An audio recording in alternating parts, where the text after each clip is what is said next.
예, 산부인과 의사의 어떤 그 진단으로 첫 아이를 잃을 뻔했다는 부부의 이 제보입니다.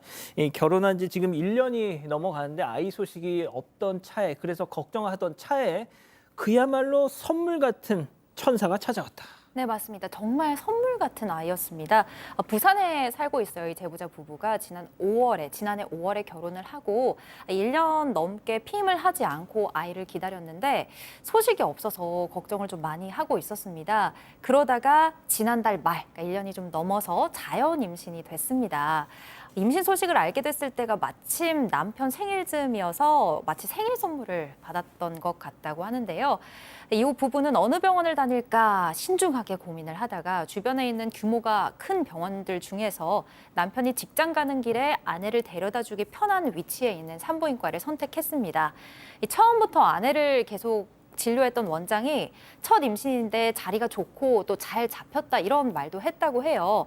그런데 지난 12일에 아내 혼자 진료를 보러 다녀왔는데 아이가 성장이 좀 느리다, 심장 소리도 좀 약하다는 말을 들었다고 합니다.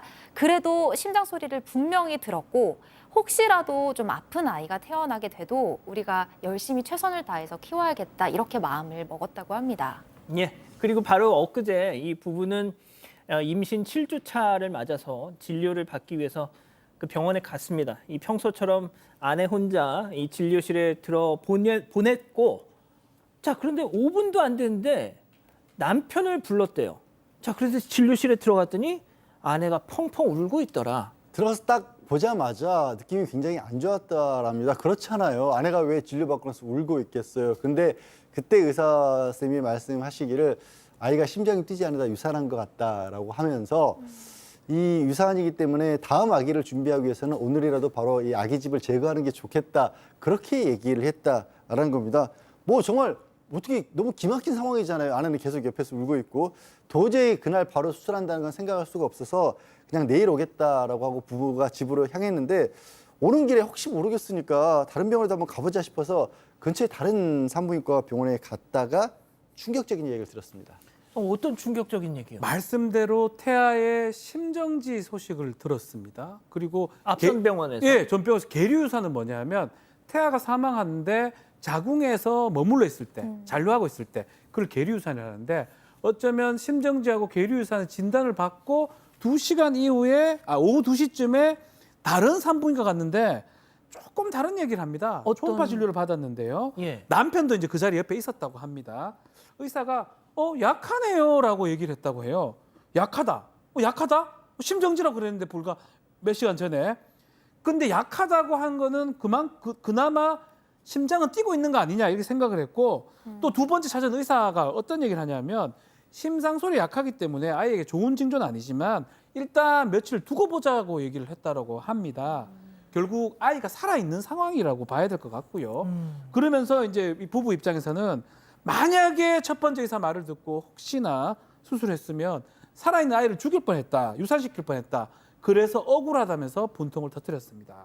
자, 왼쪽 사진은 초음파 사진은 처음에 아이가 심장이 안 뛴다 했던 그 병원에서 촬영한 사진이고 오른쪽 지금 19일 오후 저 사진은 뭡니까? 두 번째 다시 갔던 아이 심장이 약하지만 뛰긴 뛴다 했던 그 병원의 초음파 사진입니다. 자, 며칠 지난 것도 아니고 불과 4-5시간 만에 두 곳의 산부인과에서 전혀 다른 진단을 내린 겁니다. 자, 이날 이후로 이 아내분은 계속 잠도 못 자고 울고 계신다고 해요. 자, 남편은 다음 날 바로 아이 심장이 안 뛴다 했던 그 병원을 찾아가서 어떻게 된 건지 물었답니다. 자, 그랬더니 이런 답변이 들어왔다는 건데요. 체크포인트 짚어보죠. 오진이면 좋은 거잖아. 자, 심정지 진단을 내렸던 그 원장과 남편의 대화 직접 들어보시죠. 어제 저한테 이게 심장 안 뛴다고. 안 뛰었어요. 심장이 어떻게 뛰가 안 뜁니까? 나는 다른 사람이 본 걸 이해를 잘 못하겠어. 왜냐면 내가 충분히 봤거든. 이런 진단을 할 때는 정말 신중하게 합니다. 그래서 어제 보니까 안 뛰는 거야. 나도 이제 그거 이해가 안 되거든. 알겠죠? 살아있는데 내가 억지로 내가 틀렸더라도 애기가 사는 게 더 낫지 않나. 나는 이렇게 생각해요. 알겠죠? 선생님이 말한 그 기준은 알겠는데 네. 선생님은 죽었댔잖아요. 내가 솔직하게 말해 나는 안 된다고 했어. 잘못됐다고 했어, 난. 알겠죠? 그 선생님 실수하신 거잖아요. 아니, 그게 실수냐, 이거는 봐야 된다니까 나는 이해를 할 수가 없어, 진짜. 내가 인정 안 하겠다는 소리가 아니고, 내가 만약에 오진을 해서, 내 오진한 거는 본인들한테 좋은 거잖아, 그죠? 자, 좀 설명 좀 해주시죠. 네, 일단 제보자 남편과 원장의 대화를 다시 한번 들어보면 남편이 다른 병원에 가보니까 아기의 심장이 뛰고 있다더라 이렇게 전하니까 원장이 다른 사람이 본 걸 이해를 못하겠다. 왜냐하면 내가 충분히 봤거든. 이렇게 대답을 합니다. 그러면서 기록을 갖고 오셔라. 다른 데서도 진료를 봤으면 좋겠다. 그게 더 정확하지 않겠냐. 나를 신뢰하지 않으니까 다시 보자는 말은 못하겠다는 말도 남기거든요. 남편은 전날 처음으로 심정지 얘기를 했을 때 그때 큰 병원이나 다른 데를 가보시라는 얘기를 그 당시에 했으면 좋았을 텐데 그때는 수술을 바로 해야 된다고 했었잖아요. 이제서야 다른 데도 가보라고 하는 게 참 황당하다고 말씀을 하셨습니다. 그리고 남편은 또 원장이 내가 볼 때 태아 상태가 비정상이다라고 하면서 본인의 실수와 잘못을 인정하는 사과를 먼저 하기보다는 계속 합리화하면서 마치 아이가 금방이라도 다시 잘못될 것처럼 부정적인 말을 내뱉어서 화가 났다고 합니다.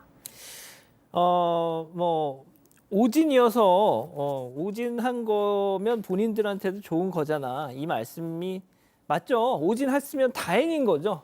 그런데 이제 이거를 이 남편분 입장에서는 이 워딩을 이 의사분 원장님한테 들을 소리는 아니다 이렇게 생각을 하신 것 같아요. 자, 팀장님. 그리고 또 하나 실망한 부분이 있었다고요. 그렇습니다. 임신 7주차 계리 유산한 소리를 듣고 충격적인 말을 듣고 부부가 집에 오는 중에 병원으로부터 한 통의 전화가 왔습니다. 근데 다들 뭐라고 했냐 병원에서 그날 아마 피 검사를 한 모양인데 병원 시술해가 피 검사 그 비용을 못 받은 것 같아요. 그러니까 지금 결제해 달라면서 카드 번호를 불러달라고 했는데 그러니까 남편 입장에서는 내일 예약이 됐으니까 내일 가서 결제할 거 했더니 병원에서는 굳이 지금 결제를 해달라고 한 거예요. 그런데 남편은 운전 중이니까는 카드 번호를 부를 수 없으니까 그 충격받아서 울고 있는 아내한테 카드 번호를 줬기 때문에 카드를 이제 봐가지고 병원한테 불러준 거예요. 남편 입장에서 볼 때에는 지금 유산 얘기를 듣고 지금 걱정도 되고 충격받아서 오는 그 부부한테 굳이 지금 결제를 하려고 그걸 하라고 하는 거 보면은 이 병원에서 너무나 배려심이 없지 않느냐 그렇게 이제 마음이 아팠던 것이죠. 자, 다행히 지금 아이 심장은 뛰고 있습니다. 그런데 이 해당 원장 약하게나마 이 아이의 심장이 뛰고 있다고 이 진단한 또 다른 병원의 그 의사와 통화를 마친 이후에 남편분과 이런 대화를 나눴다는데요. 그 얘기도 한번 들어보시죠. 금방 내가 통화를 했어. 지금 아기가 정상적인 과정을 안 거쳤고 내가 뛰는 걸 안 뛴다고 하진 않았어. 어제 보신 선생님도 유산 될까 이렇게 말씀을 드렸다 하더라. 확률이 높겠지. 무조건 된다고는 안 된다는데. 애기의 결과를 봐야 되거든. 나는 내가 봤을 때는 안 뛰었다고. 아니 내가 인정을 못하겠다 소리가 아니고 그쪽에서 왜 어떻게 잡힌는지 나도 이해가 잘 안 되나. 도저히 안 되겠다 싶으면은 법적으로 하든 어떻게 하세요. 내가 그게 다 책임질게요.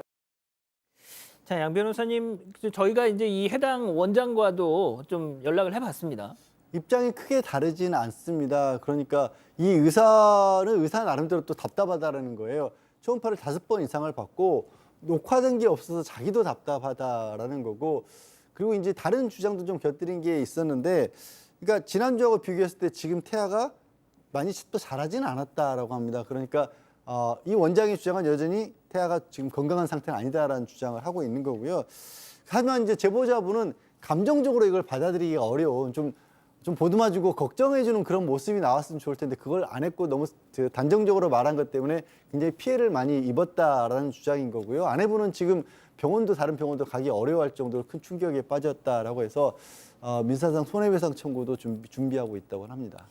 예, 아무튼 그 아이가 건강하게 빨리 좀 회복이 됐으면 좋겠습니다. 진실추적자 사건 반장, 여러분을 사반 가족으로 초대합니다. 아래 구독 버튼을 눌러주세요.